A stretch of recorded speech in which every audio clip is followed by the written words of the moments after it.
الرحمن الرحیم قال النبی صلی اللہ علیہ وسلم کل مسکر خمر وکل مسکر حرام۔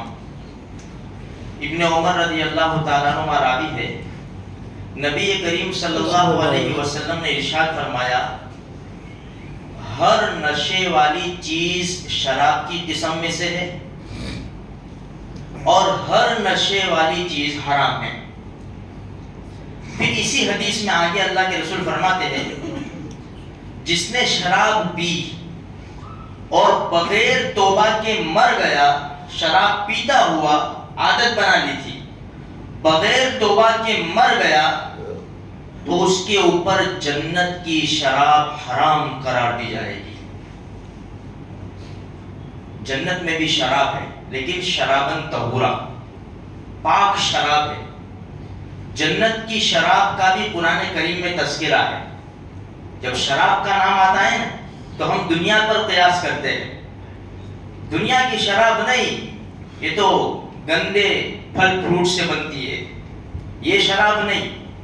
یہ شراب پی کر انسان نشے میں آتا ہے، یہ شراب پی کر انسان کی طبیعت خراب ہوتی ہے۔ اسی لیے حدیث میں اللہ کے رسول سے پوچھا گیا شراب کو دوا کے طور پر استعمال کرے، فرمایا یہ دوا نہیں ہے، یہ دا ہے، یہ بیماری ہے۔ یہ دوا نہیں ہے بلکہ یہ بیماری ہے۔ شراب کو شریعت نے، قرآن نے حرام قرار دیا ہے۔ انما الخمر والمیسر والانصاب والازلام رجس من عمل الشیطان۔ شراب، جوا، یہ سب حرام ہے، شیطانی کاموں میں سے ہیں۔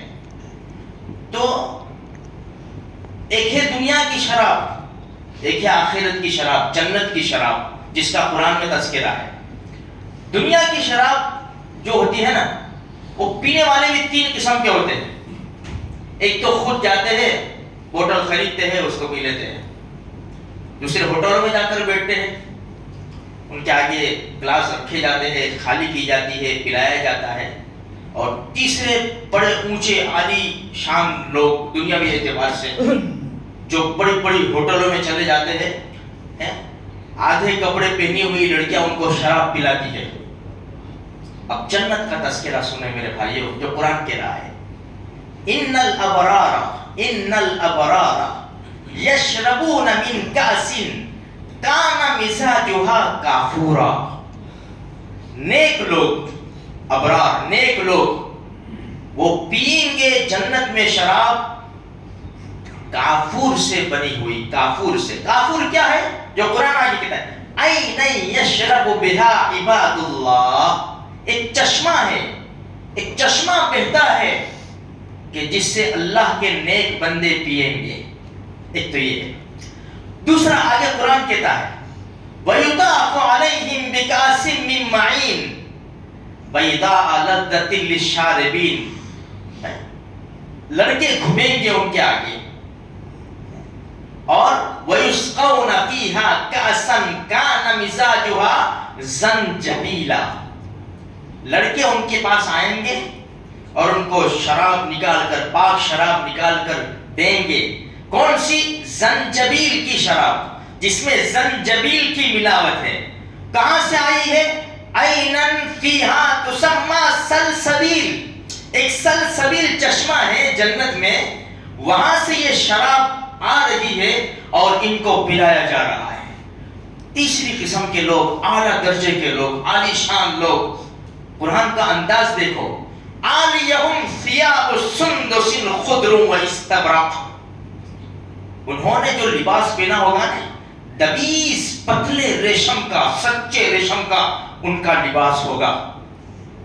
وحلوا اساور من فضہ، دنیا میں کڑے پہننا حرام، غیروں کا طریقہ، اور یہاں قرآن کہتا ہے سونے چاندی کے کڑے پہنائے جائیں گے۔ ایک جگہ اساور من ذہب، فضہ اور ذہب، سونا اور چاندی، سونے چاندی کے ان کو کڑے پہنائے جائیں گے۔ اچھا، شراب ان کو کون پلائے گا؟ پاکیزہ شراب۔ وَسَقَاهُمْ رَبُّهُمْ شَرَابًا طَهُورًا، ان کا رب ان کو پاکیزہ شراب پلائے گا۔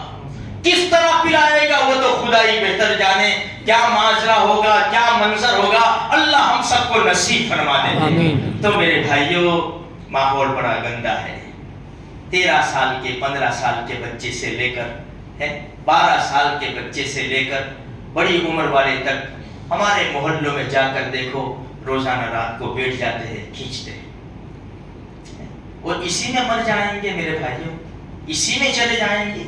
12 سال کا بچہ, اسے کیا عقل ہے؟ 15 سال کا بچہ, اسے کیا عقل ہے؟ بیڑیاں پیتے ہیں اور پتہ نہیں شراب اور گانجا اور افیون اور پتہ نہیں انجیکشن اور وہ دوائیں, کیا ماحول چل رہا ہے. اور ہمیں پتہ بھی ہے, ہمیں پتہ بھی ہے. سمجھاؤ ہماری نسل کو, سمجھاؤ, یہ تباہ ہو جائے گی میرے بھائیوں, یہ نسل تباہ ہو جائے گی, دنیا بھی تباہ ہو جائے گی, آخرت بھی تباہ ہو جائے گی. نہیں سمجھا سکتے تو کم سے کم دعائیں کرو, دعائیں کرو. ہمیں پتہ ہے کہ یہ روزانہ رات کو کھینچتا ہے. او میرے بھائی, ایمان والے ہیں یار, کلمہ نصیب نہیں ہوگا. حدیث تو دیکھ, مسواک کرنے کے 70 فائدے ہیں. سب سے بڑا فائدہ یہ ہے کہ موت کے وقت کلمہ نصیب ہوتا ہے. شراب, افیون, گانجے کے 70 نقصان ہیں. سب سے بڑا نقصان یہ ہے کہ موت کے وقت کلمہ نصیب نہیں ہوتا. یہ ہمارے بھائی ہیں, یہ ہمارے بیٹے ہیں, مسلمان ہیں, کلمہ پڑھنے والے ہیں. کچھ نہیں تو پیارے نبی کے امتی تو ہے نا, رحمت والے نبی کے امتی تو ہے نا. ایک یہودی بچہ مر رہا تھا, ہمارے نبی اس کو برداشت نہیں کر سکے اور کہا بیٹا کلمہ پڑھ لے, کلمہ پڑھ لے. اس نے اپنے باپ یہودی کی طرف دیکھا تو کہا اطیع ابو القاسم, ابو القاسم ہمارے نبی کی کنیت, ابو القاسم کی بات مان لے. اور بچے نے کلمہ پڑھا, اشہد ان لا الہ الا اللہ و اشہد ان محمد رسول اللہ, اور اس کی روح پرواز کر گئی. نبی کی خوشی کا عالم کیا تھا, کیا چہرہ چمک رہا تھا, دمک رہا تھا. اللہ تیرا شکر ہے کہ تو نے میری وجہ سے ایک مسلمان کو جہنم سے بچا کر جنت میں داخل کر دیا. یہ ہمارے, یہ بچے, یہ نسل, ہمیں تو بہت ضرورت ہے ابھی نوجوانوں کی. امت کو, اسلام کو, عوام کو, لوگوں کو, عورتوں کو, نوجوانوں کی بہت زیادہ ضرورت ہے. اور یہ نسل اگر تباہ ہو جائے گی میرے بھائیوں, بھاجی گولی کی طرح کاٹ دیے جائیں گے. سمجھاؤ, دعائیں کرو, یہ بات کو سیریس لو, صدقہ کرو, اللہ پاک سے دعا کرو, صدقہ کرو, رو خدا کے سامنے, اللہ یہ نسل کہاں جا رہی. ایک محلے کا مسئلہ نہیں ہے, ایک محلے کا مسئلہ نہیں ہے. کتنے محلے مسلمانوں کے جاؤ, چلے جاؤ, رات کو 2-3 بجے بڑے بڑے لوگ بھی کھینچ رہے ہیں, چھوٹے بچے بھی کھینچ رہے ہیں. ہماری بھی تو کوئی ذمہ داری بنتی ہے نا میرے بھائیوں.